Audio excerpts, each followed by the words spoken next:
najyaga numva bavuga bati hariho abantu bahiriwe, nabona abatunze imodoka nanjye ni barahiriwe, nabona abandi bubaka amazu meza wongera ni naba barahirwa, hakoresha imbaraga zanjye z'umubiri kugira ngo nanjye mbe mu bahirwa.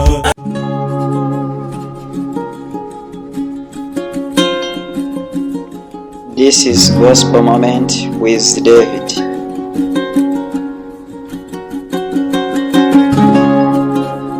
Ndabasuhuje bavandimwe, nizere ko muri amahoro. Imana iduhe umugisha. Iyi ni Gospel Moment with David. Ni nanjye tugiye kubana. Uyu munsi rero ndagira ngo dutangirane dutya mu kiganiro cyacu cy'uyu munsi.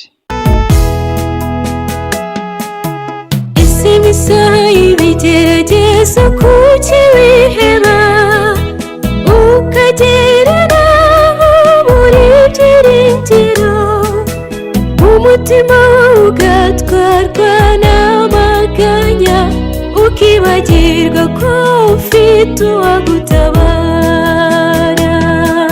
None se nshuti yanjye, hari ubwo nawe ugera mu isaha y'ibigeragezo maze ukibaza uti kuki ibi byose biri kumbaho, ndetse ahari ukanibaza uti mbese amaherezo yabyo ni ayahe?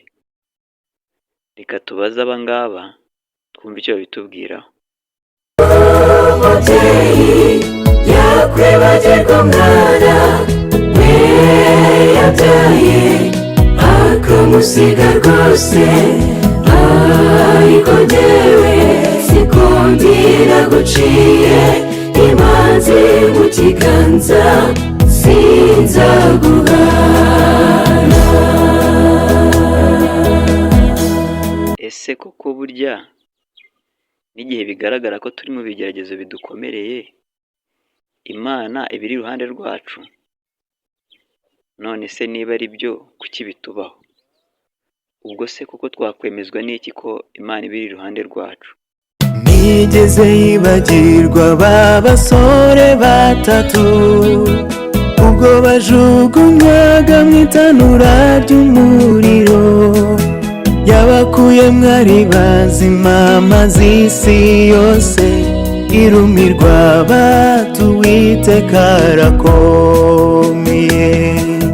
Ubwo se gutabara abasore batatu nibyo byatuma tuyiringira, cyangwa hari ibindi bikomeye byinshi yagiye ikora bishobora gutuma turushaho kuyiringira?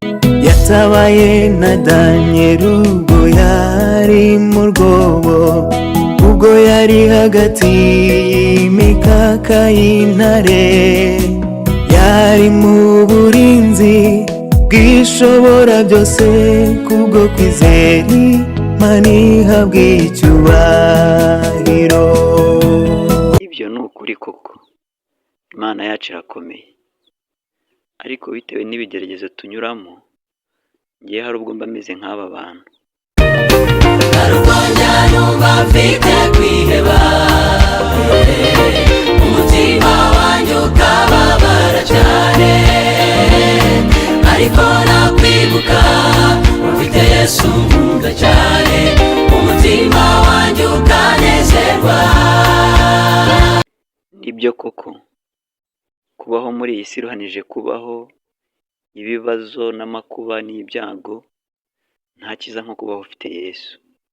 Ariko kandi nanone hari ubuzima bw'isi butuma ndemererwa maze nkibagirwa, ariko nakwibuka inshuti yanjye izagaruka, umutima wanjye ukaruhuka.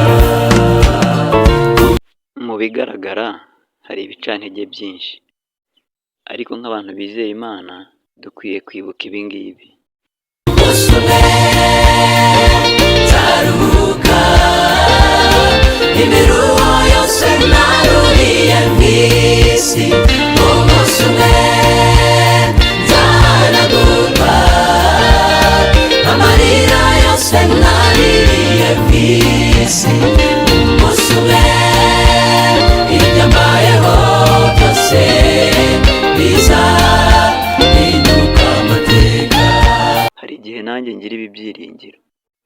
ariko nakwibuka ibyo nabonye ndetse n'ibyo numvise bavuga ngo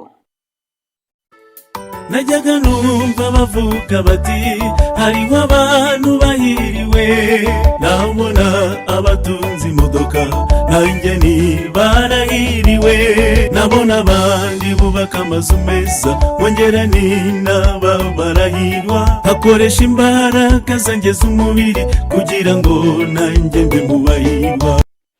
ngaho komeza utubwire, nyuma y'ubwo bushakashatsi bwose wakoze waje gusanga bimeze bite?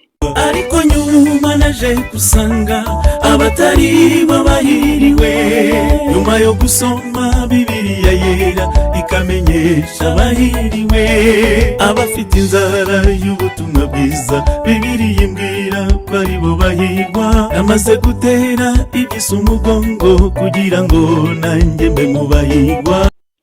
ubwo noneho bishatse kuvuga ko ibyo watunga byose udafite Yesu ntacyo byakumarira.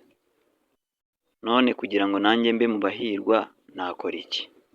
Bibiliya ivuga abahirwa ntabwo ari abafite amafaranga n'abagendana n'Uwiteka, imitima yabo nibe kure yo gushaka ukuri no gusigasira imbuto za Mwuka buri munsi, ibyo bibwira bya buri mwanya bikabibuza amahoro. Jye nawe Mwuka Wera dushoboze kumva ndetse no kumvira icyo ijambo ry'Imana ritubwira, kugira ngo ubwo Kristo agiye kugaruka tuzabane nawe mu bahiriwe.